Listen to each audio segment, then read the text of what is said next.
If you walk the streets of Los Angeles or San Francisco today, you are witnessing the epicenter of a staggering societal failure. But what you see is only a fraction of the truth. While headlines scream about an unsolvable crisis, a far more shocking reality is buried in the data. Who is actually living on these streets? The answer shatters every preconceived notion you have. This is not just the visible face of addiction, it is a mathematical inevitability. And the demographic time bomb ticking underneath California's housing market is about to rewrite the future of the state. The scale of the crisis. In 2024, the state of California hit a devastating, record-breaking milestone. Over 187,000 individuals were counted as homeless on a single night. To understand the sheer gravity of that number, you have to look at the geographic imbalance. California houses roughly 12% of the total United States population, yet it contains nearly 25% of the entire nation's unhoused population. You are looking at a demographic larger than the entire city of Pasadena or Syracuse, New York, effectively existing outside the bounds of traditional shelter, waking up every single morning without a permanent roof over their heads. Moving into 2025, the data shifted for the first time in years. The state recorded a 2.8% decrease, bringing the total down to roughly 181,900. Politicians and policymakers have understandably pointed to this drop as a sign of reversing fortunes. They highlight targeted state interventions, massive expenditures, and emergency encampment clearing programs that indeed produced a nearly 7% reduction in the specifically unsheltered count. But to view this fractional dip as a victory is to fundamentally misunderstand the scale of the emergency. These state interventions are emergency tourniquets applied to an arterial bleed. When programs convert a handful of motels into transitional housing or clear a downtown encampment, they are treating the visible symptoms of a disease rather than curing its underlying pathogen. The raw scale of the crisis remains staggering, largely because the foundational economic machinery that creates homelessness in California is still operating at full capacity. We are not merely dealing with a localized issue of transient individuals migrating for good weather, which is a common and statistically false myth. The data clearly shows that 90% of people experiencing homelessness in California lost their housing while already living in California. They are locals, they are your former neighbors. And the sheer volume of this displaced population is actively testing the absolute limits of modern civic infrastructure. The economic engine of displacement. Before we look at the specific demographics being pushed onto the streets, we must examine the mechanism doing the pushing. California's crisis is fundamentally a severe supply and demand failure, decades in the making. Since the 1970s, California has consistently underbuilt housing relative to its explosive population growth and job creation. Restrictive local zoning laws which mandate single-family homes across vast swathes of residential land have effectively outlawed the construction of high-density apartment buildings in the places where they are needed most. When combined with the weaponization of environmental review laws to block new development, the result is an artificial, manufactured scarcity of housing. This scarcity has driven the median price of a home and the median cost of rent into the stratosphere, entirely decoupling housing costs from local wages. When a region experiences booming job growth but refuses to build housing for those new workers, a vicious economic chain reaction begins. The wealthiest outbid the middle class for the existing housing stock. The middle class, in turn, outbids the working poor. The working poor are then pushed into precarious, overcrowded living situations. Finally, the most vulnerable among them, those living paycheck to paycheck, the disabled, or those lacking a familial safety net, are pushed out entirely. This cascading displacement is the invisible economic engine running 24 hours a day, continuously manufacturing the crisis we see on the streets. The demographics of despair. To truly understand the crisis, we must look at who is actually falling through the cracks at the bottom of this economic cascade. The profile of homelessness in California is fiercely disproportionate, cutting along sharp lines of gender, race, and systemic economic vulnerability. Single adults make up the overwhelming majority of the unhoused. In fact, over 9 out of 10 homeless men in California are single. But beneath gender and marital status lies a profound and disturbing racial disparity that cannot be ignored. Black Californians make up roughly 6% of the state's general population. Yet they comprise nearly a third of the state's unhoused population. They are overrepresented more than fourfold. This is not a random statistical distribution. It is the direct reflection of historical wealth gaps colliding with modern real estate hyperinflation. Generations of redlining, discriminatory housing policies, and unequal access to capital mean that black families in California have drastically lower rates of generational wealth and home ownership. When an economic shock hits, a medical emergency, a sudden job loss, or an eviction, there is no financial safety net to catch them. Similarly, Latinx individuals have seen disproportionate increases in housing displacement in recent years.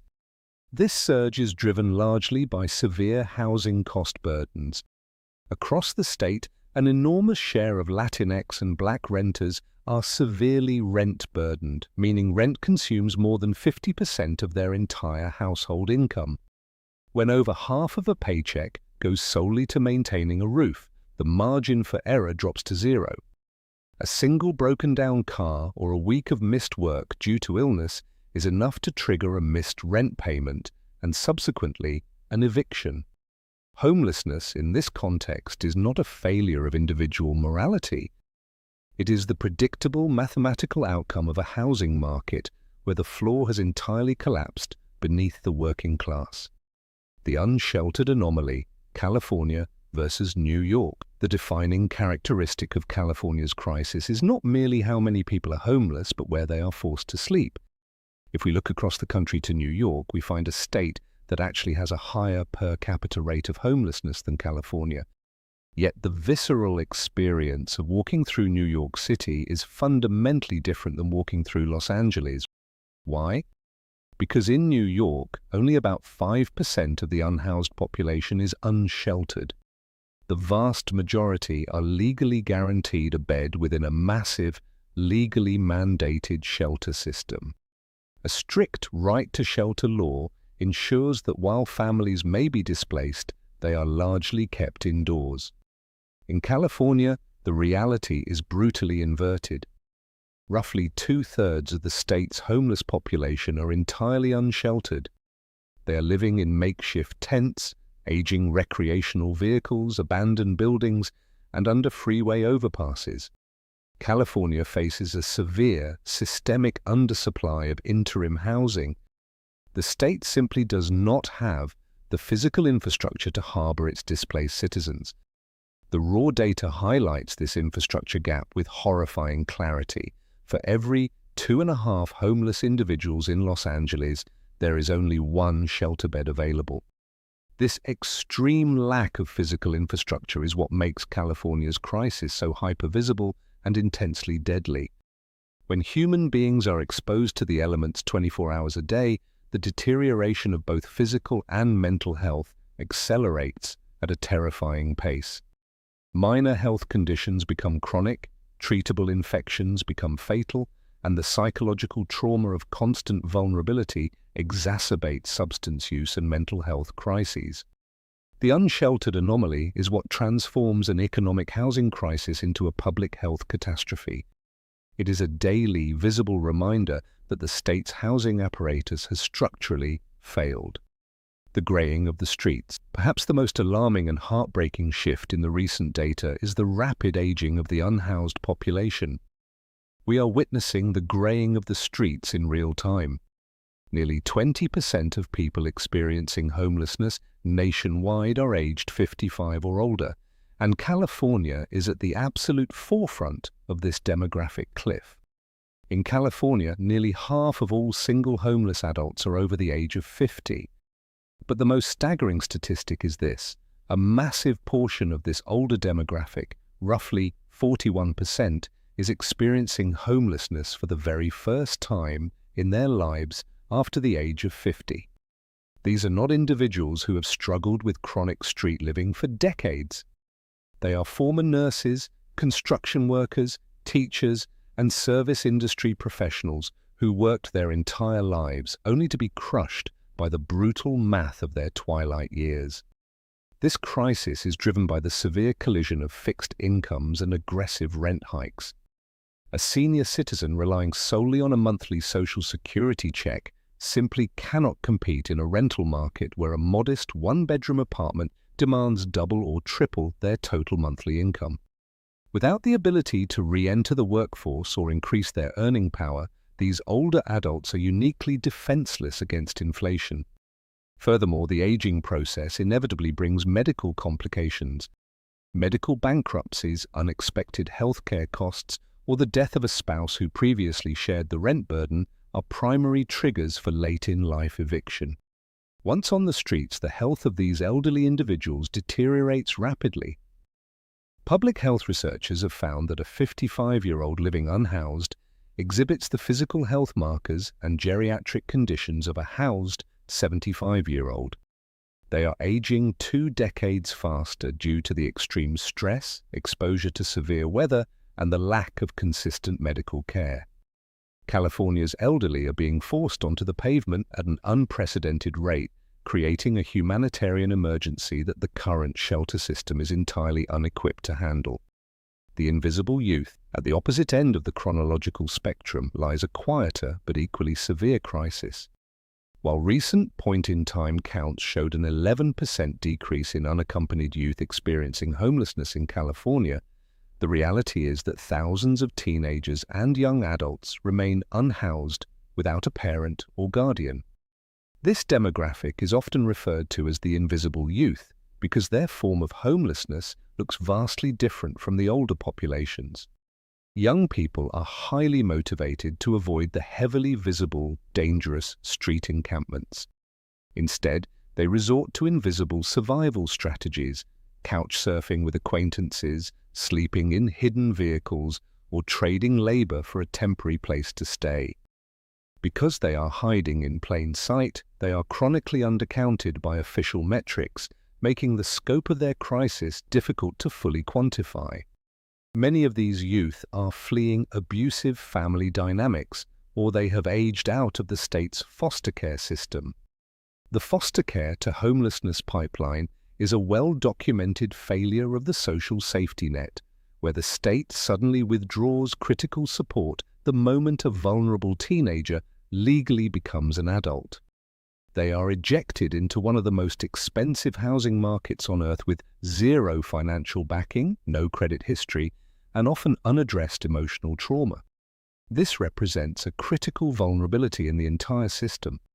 Without immediate aggressive stabilization, a teenager experiencing transitional homelessness is mathematically highly likely to become part of the chronically homeless adult population within a decade. The trauma of early displacement rewires the developing brain, making it exponentially harder to maintain employment, build a rental history, or secure stable housing in the future. Failing to rescue these invisible youth is a mathematical guarantee of a larger, more intractable adult crisis tomorrow. The trajectory. What happens next? So, where does California go from here? If we strip away the political rhetoric and look strictly at the predictive analysis, the long-term outlook is deeply sobering. The slight decrease observed in the 2025 data proves one thing. Targeted policy interventions, like the rapid conversion of motels into permanent supportive housing, alongside aggressive encampment resolution efforts, can actually move the needle. Billions of dollars in targeted funding matters, and direct housing placements work. But these interventions are fighting a losing battle against a massive macroeconomic current.